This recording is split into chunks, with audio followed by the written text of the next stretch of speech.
প্রাণ বাঁচে না একবার দেখাও না আমায় মায়ার নবী বিনে প্রাণ বাঁচে না একবার দেখাও না আমায় মোহাম্মত বলুন না সুবহানাল্লাহ আর একটু জোরসে হবে না সবাই একসাথে বলুন সুবহানাল্লাহ দয়ার রাসূল বিনে প্রাণ বাঁচে না একবার দেখাও না আমায় দয়ার হাবিব বিনে প্রাণ বাঁচে না একবার দেখাও না আমায় ওরে মোর বলি তোরে ওরে মোর বলি তোরে দয়ার নবী কি তোর গেছেন ও পারে মোর বলে আমর বলে গেছেন সত মোর বলে গেছেন সত তব নবীর পায়ের রেখা কেন পড়ে না দয়ার হাবিব বিনে প্রাণ বাঁচে না একবার দেখাও না আমায় মায়ার নবী বিনে প্রাণ বাঁচে না একবার দেখাও না আমায় মোহাম্মত বলুন সুবহানাল্লাহ সবাই মিলে বলুন না একবার সুবহানাল্লাহ ওরে রাখাল তোমরা শোনো তো ভাই ওরে রাখাল তোমরা শোনো তো ভাই আমার মোদের নবী গেছেন কোথায় রাখাল বলে চিনি না নবী রাখাল বলে বুঝি না রাসূল তোমরা নবী কারে একবার দেখাও না আমায় দয়া নবী বিনে প্রাণ বাঁচে না একবার দেখাও না আমায় তবু একটি লোক গাছের তলে তবু একটি লোক গাছের তলে আর সিজদায় পড়ে শুধু কান্না করে রোজ হাসরের কঠিন দিনে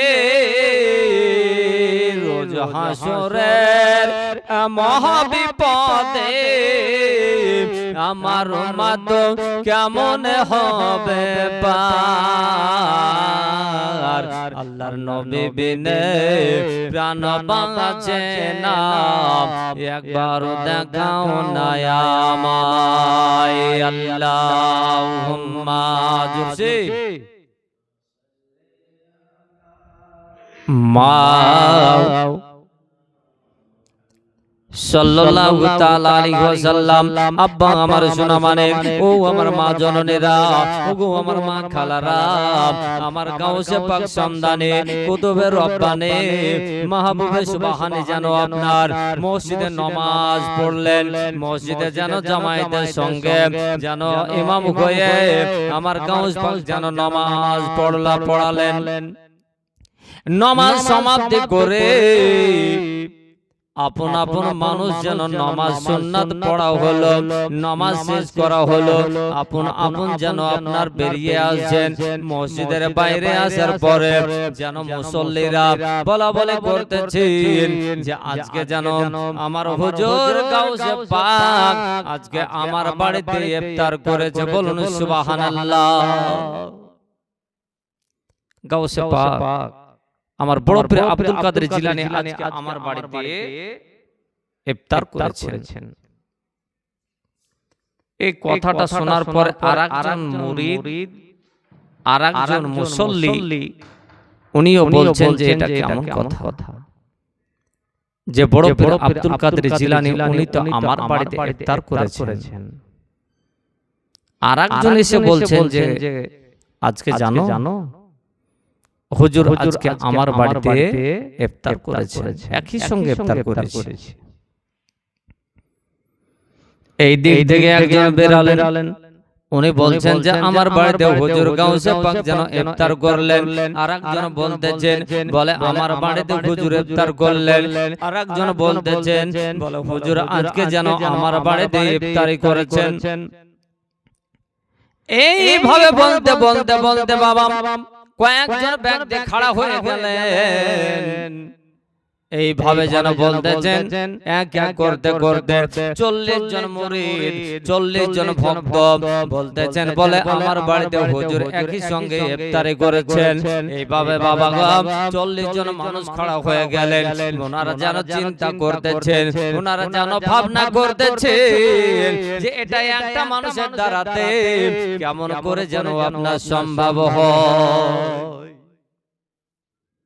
একটা মানুষের দ্বারা এটা কেমন করে সম্ভব হয় সেটা নিজেকে ভেবে দেখুন। আর যদি আপনারা আমাকে কেউ দাওয়াত দেন তো একজনের বাড়ি আমি ইফতারি খাবার করব নাকি জি? আর একজন এসে যদি বলেন একই টাইমে একই তারিখে ইফতারের দাওয়াত দেন, তো সেই দাওয়াতে কি আমি যেতে পারবো? আমার দ্বারাই সম্ভব হবে না। তো মুসল্লি যিনারা নামাজ শেষ করে বেরিয়ে আসছেন মসজিদ থেকে, তিনারা এক এক করে বলতে বলতে 40 জন মুরিদ 40 জন ভক্ত ওনারা বলতেছেন যে আজ হুজুর আমার বাড়িতে ইফতারি করেছেন। বলুন সুবহানাল্লাহ। হবে না? আরো জোরসে হবে না? ও ওলি প্রেমিকেরা, ও নবী প্রেমিকেরা, ও গাউস প্রেমিকেরা গো বলুন না জোরসে সুবহানাল্লাহ। ও এক এক করতে করতে বাবা 40 জন মুরিদ যেন বলতেছেন, দাঁড়িয়ে বলছেন বলে আমার বাড়িতে হুজুর ইফতারি করেছেন। আর একজন বলছেন এটা কেমনে সম্ভব, উনি যেন আমার বাড়িতে ইফতার করেছেন। এবার যেন বলতে বলতে বলতে বলতে আস্তে আস্তে আস্তে আস্তে এক কথা দুই কথা হতে হতে মানুষ যেন আপনার বলা বলি করতে শুরু করলো। বলে ও বলছে নাকি হুজুর ওর বাড়িতে ইফতারি করেছে, আর একজন বলছে যে হুজুর বলে নাকি ওনার বাড়িতে ইফতারি করেছে। এটা কেমন করে সম্ভব হয়? এ বাবা আমার দাদারা, ওগো আমার বন্ধুরা গো, ও মা খালা একটু শুনে যান মাগুরাদের বেলা এমন তো অবস্থায় আমার গাউসে পাক সামদানি কুতুবে রব্বানি মাহবুবে সুবহানি বড় পীর আব্দুল কাদের জিলানী ও গিলানী রাহমাতুল্লাহ আলাইহি উনি যেন নামাজ সমাপ্তি করে আস্তে আস্তে যেন আপনার বাইরে উঠানের দিকে আপনার গেলেন।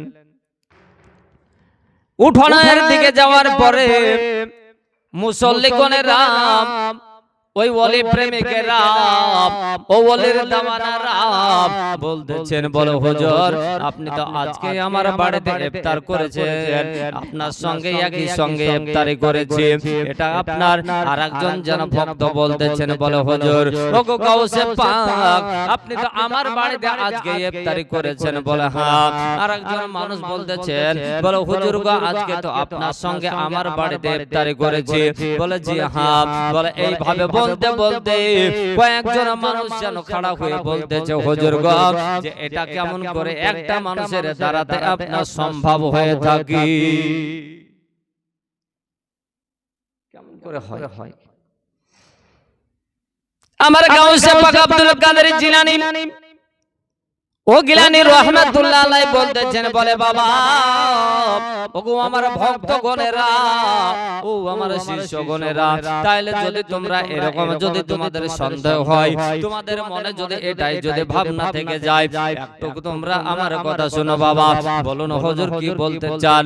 বলতেছেন বলে হুজুর গাউসে পাক সামদানি আমার বলতেছেন, বড় পীর আব্দুল কাদের জিলানী আমার বলতেছেন, বলে গোলের শিরোমণি বলতেছেন বলে শোনো শোনো শোনো বাবা বাবা গো, ওগো আমার শিষ্যগণেরা, ওগো আমার ভক্তগণেরা, তোমাদের দ্বারাই যদি এটা অসম্ভব হয়ে যায় তাহলে একটা কাম করো, একটা কাজ করো।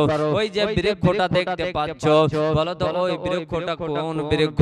বলো হুজুর ওটা হচ্ছে তেঁতুলের গাছ। বলো ওই আপনার তেঁতুল গাছের উপরে তাকিয়ে দেখো, বলো কি দেখা যায়? বলো বলো হুজুর গো, ওগো গাউসে পাক গো, ওগো আমাদের অলিকুনের শিরোমণি গো, ওই গাছটার উপরে আমরা তাকিয়ে দেখলাম হুজুর, ওই গাছটার যেন ডালে ডালে কচি কচি পাতা, কত যেন আপনার কোটি কোটি পাতা দেখতে পেলাম।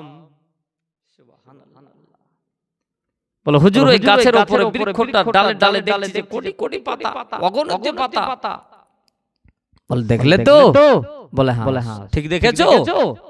আমার গাউসে পাক বলতেছেন, বড় পীর আব্দুল কাদের জিলানী বলছেন, বলে বাবা ওগো আমার মুরিদগণেরা, তোমরা কি সঠিক দেখলে তো? বলে হুজুর ঠিক দেখলাম। আচ্ছা তোমাদের মুখটাকে চোখটাকে নিচের দিকে করো, চোখ বুজে নাও, চোখটা আপনার উপর দিকে করো। এবার চোখটাকে খোলার পরে দেখো তো ওই গাছের পাতাগুলো কি দেখা যায়? জোরসে হবে না? ওই গাছের পাতাগুলো কি দেখা যায়?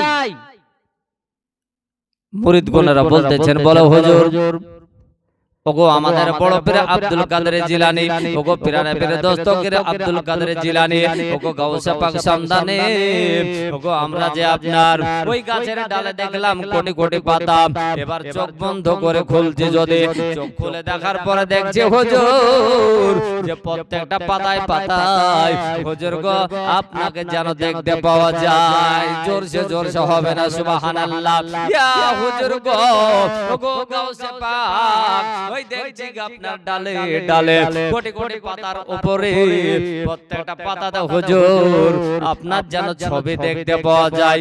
আমার বড় পীর আব্দুল কাদের জিলানী বলতেছেন, বলে বাবা ভক্তগণেরা, ওগো আমার মুরিদগণেরা গো, বলো বলো বলো যদি আমি একটা তোমাদের যদি আমি একজন জানে গাউসে পাক, আমি তোমাদের পীর সাহেব, ওই গাছের যদি প্রত্যেকটা পাতায় পাতায় আমাকে দেখা যায়, তো বলো তোমাদের এখানে অবিশ্বাসের কি থাকলো?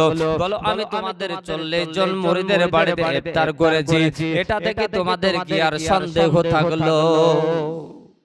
বলো তোমাদের কি এটা থেকে আর সন্দেহ থাকলো? কোটি কোটি পাতাতে যদি আমাকে দেখা যায়, তোমাদের সামান্য 40 জন বাড়িতে আমি মুরিদ করে আপনার ইফতারি করব, এটাতে আবার কি সন্দেহ? কি বাবা ঘুমাচ্ছেন? ওলি কাকে বলে? পীর ও মুর্শিদ কাকে বলে? যে আমার গাউসে পাক সামদানি কুতুবে রাব্বানি বলতে বলতে রাত্রি অনেক হয়ে যাবে, যে আমার গাউসে পাক সামদানিকে যখন ওনার মা আম্মা জান দিয়েছিলেন মাদ্রাসাতে লেখাপড়া করার জন্য, মাদ্রাসাতে পড়তে দিয়ে পাঠিয়েছিলেন, তো মার একটাই আপনার নির্দেশ ছিল, আদেশ ছিল যে বাবা আব্দুল কাদের তোমাকে বাবা মাদ্রাসাতে যেতে হবে, কিন্তু বেটা তবে যেন যাওয়ার আগে তুমি একটু হুঁশিয়ারি হয়ে যাও, সাবধানতা হয়ে যাও। বলে কি মা আম্মা জান কি বলতেছেন? আম্মা গো জননী মাম, আমি হুঁশিয়ার হব কি, সাবধানটা অবলম্বন করব কি গো মা? মা বলতেছেন, বলে গো আমার বেটা আব্দুল কাদের গো, শোনো শোনো শোনো বাবা গো, তুমি যখন আমার মায়ের আমার পেটে ছিলে রে বাবা, যখন তুমি আমার পেটে থাকা অবস্থায় রে বাবা, আমি তোমার মা আব্দুল কাদের জিলানী, ও মা গো তোমার মা আমি উম্মুল খায়র মা ফাতেমা জননী, আমি জানো আপনার জীবনে কোনোদিন মিথ্যা কথা বলি নাই বেটারে, আমি পেটে নিয়ে তোমাকে কোরআন তেলাওয়াত আপনার করেছি, কত আপনার তাসবিহ তাহলিল করেছি, কত না তোমাকে নিয়ে আমি স্বপ্ন দেখেছি রে বাবা, আমার মনের যেন স্বপ্নখানা যেন পূর্ণ হয় বেটা, যাও যাও যাও মাদ্রাসাতে পড়তে যাও বাবা, কিন্তু যাওয়ার আগে তোমার মার কথাটা জানো এটাই স্মরণ রাখবে যে তুমি জানো কোন মানুষকে জানো ঝুট কথা বলবে না, বলুন সুবহানাল্লাহ, মানুষকে জানো কোন মিথ্যা কথা বলবে না, এটাই হলো তোমার মায়ের জানো উপদেশ, বলুন সুবহানাল্লাহ। ওলি কাকে বলে, পীর ও মুর্শিদ কাকে বলে। আমরা এর জন্য তো আমরা ওলি মানি, এর জন্য তো আমরা আপনার পীর ও মুর্শিদকে মানি, আর আমরা পীর সুন্নিরা মানি। আর কিছু ওয়াহাবিদের বান্দে কাদিয়ানি ফারাজিলা মুজাবি তাদের আবার দেখা যায় আমাদেরকে অনেক কিছু বলে থাকে। তারা বলে নাকি আপনার যে আমাদেরকে মাজার পূজারি বলে, বলে কিনা ভাই, মাজার পূজারি বলে। কিন্তু আমরা কেন ওলি মানি? ওলির যে কি কেরামত সেটা একটু আপনাদেরকে বলে। ভাইজান গো, আমার গাউসে পাক সামদানি কুতুবে রব্বানির মা আম্মু জান বলতেছেন, বলে বেটা আব্দুল কাদের গো, তুমি মাদ্রাসাতে যাও বাবা, কিন্তু যেন কাউকে কোনো সময় মিথ্যা বলিও না। তোমার যেন বগলের তলাতে একটু জামা কেটে আমি যেন কাঁচা টাকা সোনার টাকা 40টি দিরহাম ভরে দিলাম। যাও যাও যাও বাবা, চলে যাও। আমার গাউসে পাক সামদানি কুতুবে রব্বানি একটা বড় জামায়াত কাফেলা দেখে তাদের যেন পিছন পিছন চলে যাইতেছেন। যেতে যেতে যেতে যেতে আব্বা জান ওগো আমার ভাইজানের আগম, যেতে যেতে চলতে চলতে একটা যেন ডাকাতের দল তাদেরকে আপনার ঘেরাও করেছে। ডাকাতের দল ওই লোকজনকে কাফেলা দলকে ধরার পর বলছে, এই বেটা কি আছে তোমাদের কাছে, বের করো। যদি না বের করো তাহলে হয়তো তোমাদেরকে জানে মেরে দেব, প্রাণে মেরে দেব। অতএব কি আছে, কার কাছে কি আছে সব বের করো। ভয়ে, জানের ভয়ে, প্রাণের ভয়ে যা ছিল আপন আপন যেন টাকা পয়সা যা ছিল তাদের কাছ থেকে বের করে দিয়ে দিল। একের পর এক সবার কাজ সার্চ করা হলো। শেষ পর্যন্ত আমার গাউসে পাক সামদানি ছোট্ট বাচ্চা বলে তাকে ওই ডাকাত যেন আর কেউ কিছু বলতেছে না। কিন্তু আমার গাউসে পাক সামদানি কুতুবে রব্বানি বলতেছেন, বলে ও ডাকাতের সর্দার ও ডাকাতের দল, তোমরা সবাইকে ঘিরলে, সবার কাছে যা পেলে সবকিছু কেড়ে নিলে, কিন্তু তোমরা তো কই একবার আমাকে সার্চ করলে না। বলে বাবা তুমি তো ছোট্ট বাচ্চা, তোমার কাছে কি আছে? বলে আমার কাছে আপনার 40টি দিরহাম সোনার টাকা ভরা আছে। বলেন সুবহানাল্লাহ। এ বাবা, ওগো আমার দাদারাম, ও আমার বন্ধুরাম, এই ভাবে যখন বলা হলো রে বাবা, তখন যখন এই কথাটা বলা হলো, ডাকাতের দলেরা কিছুতেই বিশ্বাস করে না, কিছুতেই যেন বিশ্বাস করতে চাইছে না। আর ইনি যেন আপনার আব্দুল কাদের জিলানী বলতেছেন, বলে তোমাদের তো বিশ্বাস হয় না, আমার মা যেন 40টি দিরহাম ভরে দিয়েছে। অতএব দেখো দেখো আমার কাছে সার্চ করে দেখো, মিথ্যা নয় গো, মিথ্যা নয়, আমার মা আমাকে 40টি দিরহাম সোনার টাকা ভরে দিয়েছে। এমন তো অবস্থায় ডাকাতের সর্দার বলল, আরেকজনকে বলল দেখ তো কি আছে। তো আরেকজন গিয়ে আমার যেন গাউস পাককে সার্চ করার পরে আব্দুল কাদের জিলানীর কাছে দেখা গেল যে 40টি সত্যি সত্যি সোনার টাকা পাওয়া গেছে। বলুন সুবহানাল্লাহ। আব্দুল কাদের জিলানী যেন মিথ্যা কথা বললেন না। এই দৃশ্যখানা দেখে আমার গাউস পাকের কথা ভাষা দেখে আমার আপনার গাউস পাকের জানো ব্যবহার দেখে ডাকাতের সর্দার বলতেছে, বলে বলে সন্ডেশ্বর ডাকাতের দল শোন, আমি যে আর যেন ধৈর্য ধরতে পারলাম না। আজকে এমন ব্যক্তিকে পেয়েছি যে ব্যক্তিটাকে পাওয়ার পরে আমার যেন মনটা দেওয়ানা হয়ে গেছে। ওই ব্যক্তিটার চেহারা দেখে আমি যে মুগ্ধ হয়ে গেছে। আমি যেন আজকে তওবা করে নেব, আজকে থেকে এই ব্যক্তি হাতে হাত দিয়ে আমি যেন আপনার কালমা পড়ে নেব আর মুসলমান হয়ে যাব। মুসলমান হয়েছে আমি দ্বীন ইসলামের যেন আমি যেন আপনার কথা মতো আমি চলবো। বলেন সুবহানাল্লাহ। জিয়ারতে ওই মদিনা, জিয়ারতে ওই মদিনা, স্বপ্নে আমি দেখি সোনার মদিনা। হবে না জিয়ারতে ওই মদিনা, স্বপ্নে আমি দেখি সোনার মদিনা। আমার নবী নূরের নবী তো জাহানের প্রেমের ছবি, আমার নবী নূরের নবী তো জাহানের প্রেমের ছবি। সেই নবীকে দেখার পরে মন হলো মোর দেওয়ানা, স্বপ্নে আমি দেখি সোনার মদিনা। আমার নবীর দেশে চলো না, জিয়ারতে ওই মদিনা স্বপ্নে আমি দেখি সোনার মদিনা জোরসে একবার কি হবে না সবাই মিলে বলুন না সুবহানাল্লাহ এ টাকা কড়ি নেই যে আমার মন জেগেছে মদিনা যাওয়ার টাকা কড়ি নেই যে আমার শখ জেগেছে মদিনা যাওয়ার ও কত হাজিরা সব তপ করে আমার যাওয়া হলো না স্বপ্নে আমি দেখি সোনার মদিনা আমার নবীর দেশে চলো না